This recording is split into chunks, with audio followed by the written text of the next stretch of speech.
Hello everyone, welcome to being a best teacher YouTube channel. आज हम discuss करने वाले हैं एमएड फोर्थ सेमेस्टर का question paper of advance curriculum and theory. Secondary level का ये क्वेश्चन पेपर है। देखिए, आप सभी के एग्ज़ाम्स बहुत जल्द स्टार्ट होने वाले हैं and it is very important कि एग्ज़ाम से पहले आप प्रीवियस ईयर क्वेश्चंस पेपर्स जो हैं उनको डेफिनेटली देखें उनसे, क्योंकि आपको बहुत आइडिया मिल जाता है कि किस तरीके का पेपर आता है, कौन कौन से क्वेश्चंस एंड टॉपिक्स इंपॉर्टेंट है। सबसे पहले क्वेश्चन 1 को देखते हैं। तो देखिए, क्वेश्चन 1 इस तरीके से 4 पार्ट्स में डिवाइड रहता है। कंपल्सरी क्वेश्चन होता है क्वेश्चन 1, राइट। एक एक यूनिट से, मतलब टोटल आपकी 4 यूनिट्स हैं, तो हर एक यूनिट से एक पार्ट, एक क्वेश्चन आपको मिलेगा। जैसे यूनिट 1 से ए पार्ट, यूनिट 2 से बी पार्ट, यूनिट 3 से सी पार्ट और यूनिट 4 से डी पार्ट रिस्पेक्टिवली यहाँ पे हैं। A part is foundation of curriculum development. यहाँ पे आपको बताना है कि पाठ्यचर्या विकास की नींव क्या होती है। बेसिस आप बोल सकते हैं, ठीक है, या फाउंडेशन बोल दीजिए, एक ही बात है, ठीक है। Basis of curriculum development.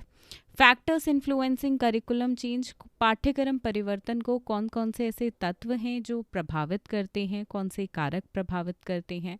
C part is criteria for selection of content. अगर आप कुछ यहाँ पे सामग्री का चयन कर रहे हैं तो उसके लिए क्या मानदंड आप अपनाएंगे। इसके बाद है इम्पॉर्टेंस ऑफ बुक्स, यानी कि पुस्तकों का क्या महत्व है वो आपको बताना है। फर्स्ट क्वेश्चन की बात करें तो यहाँ पे 4x4 रहता है, मतलब हर एक पार्ट आपका 4 मार्क्स का है, तो 16 मार्क्स का ओवरऑल आपका फर्स्ट पार्ट रहेगा, ठीक है। कंपल्सरी क्वेश्चन है, ध्यान रखें। अब यूनिट 1 पे आते हैं। यूनिट 1 में क्वेश्चन नंबर 2 एंड 3 हैं। आपको कोई भी एक क्वेश्चन करना होता है, राइट, जो भी आपको लगता है आपको अच्छे से आता है। Question number 2 is explain Hilda Taba model of curriculum development.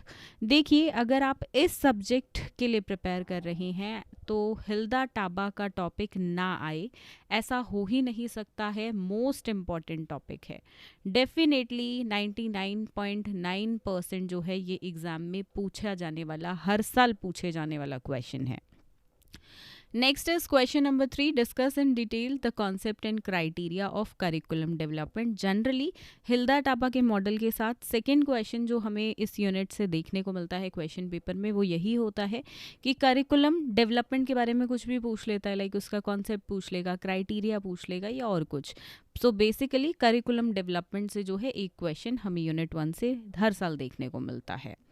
Coming to unit 2, question number 4, discuss. देखिए, यहाँ पे भी वही चीज़ है, क्वेश्चन 4 या 5 इन दोनों में से कोई एक करना है आपको। हर यूनिट में से दो क्वेश्चंस आपको मिलेंगे और कोई एक करना है, ठीक है। क्वेश्चन नंबर 4 है discuss different dimensions of curriculum change in detail.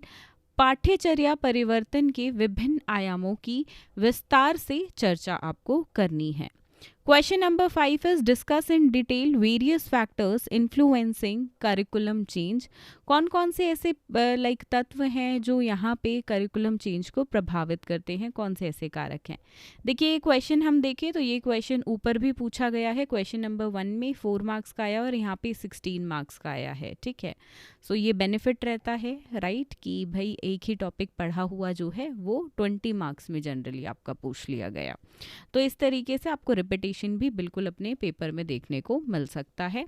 Question number unit 3 यहाँ पे है। Question number 6 and 7 again you have to do any one. Question 7 2 parts में यहाँ पे डिवाइडेड है। क्वेश्चन नंबर 6 कुछ इस तरह से है कि explain realistic and pragmatic curriculum theories in detail. यथार्थवाद और व्यवहारिक पाठ्यचर्या सिद्धांतों की जो है विस्तार से आपको यहाँ पे समझाना है, उनकी चर्चा करनी है। क्वेश्चन नंबर 7 की बात करें तो write short notes on A part is cognitive structure of curriculum theories and B part is conceptual structure of curriculum theories. तो इन दोनों में से आपको जो भी लगे कि भाई मुझे ये वाला पार्ट अच्छे से आता है तो आप वो कर सकते हैं। 7th पार्ट की, देखिए 7th क्वेश्चन की मैं बात करूँ तो ये 8 मार्क्स के हैं, ठीक है। आप ये क्वेश्चन कर सकते हैं 7th, या आप 6th कर सकते हैं। देखिए, जब भी पार्ट में क्वेश्चन आता है तो जनरली हमें क्वांटिटी वाइज आंसर ज़्यादा लिखना पड़ जाता है, ठीक है।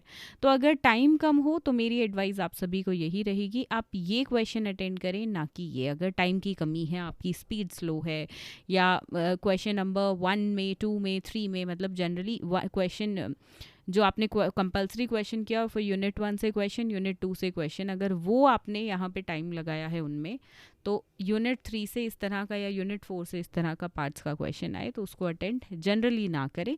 अगर आता ही ना हो दूसरा चॉइस में तो एक अलग बात है, फिर तो आपको करना ही है, बट कोशिश करें कि आप दूसरा क्वेश्चन कर लें। नाउ कमिंग टू यूनिट 4, यहाँ पे question number 8 and 9, again choice, you have to do any one. Question number 8 कुछ इस तरह से है कि discuss the process of curriculum implementation in India. Bharat में पाठ्यचर्या कार्यान्वयन की प्रक्रिया की आपको विवेचना करनी है। देखिए यहाँ पे इस क्वेश्चन में फ्लो चार्ट्स बनेंगे प्रॉपरली आपके, एंड इंडिया के पॉइंट ऑफ व्यू से आप आंसर लिखेंगे, एंड यू हैव टू मतलब उस प्रोसेस को पूरे से आपको इलेबोरेट करके सब पार्ट्स में डिवाइड करके लिखना है, राइट।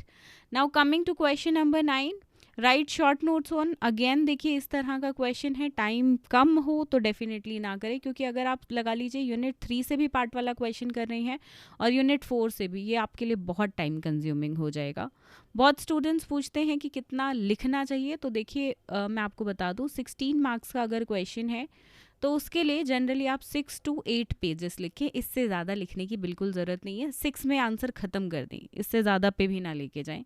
कुछ स्टूडेंट्स 5 पेजेस में अपना आंसर ख़त्म कर देते हैं, बट वो प्रॉपरली फ्लो चार्ट्स बनाते हैं एंड प्रॉपरली अपना आंसर पॉइंट वाइज लिखते हैं, और सारे जो पॉइंट्स होते हैं वो 5 पेजेस में कवर कर देते हैं। तो अगर आप इस तरीके से आंसर अटेंड करते हैं तो 5 पेजेस में भी आप डेफिनेटली कवर कर सकते हैं पेजेस।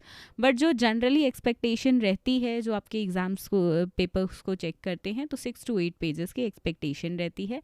अदरवाइज आप लगा लीजिए 5 to 8 में भी अगर आप 5 पेजेस में लिख रहे हैं तो पॉइंट टू पॉइंट आंसर लिखें, नीटनेस से लिखें और अच्छे से, लाइक पैराग्राफ्स में बिल्कुल ना लिखें। फ्लो चार्ट बनाए, हेडिंग्स के लिए ब्लैक पेन का और कंटेंट के लिए ब्लू पेन का यूज़ करें।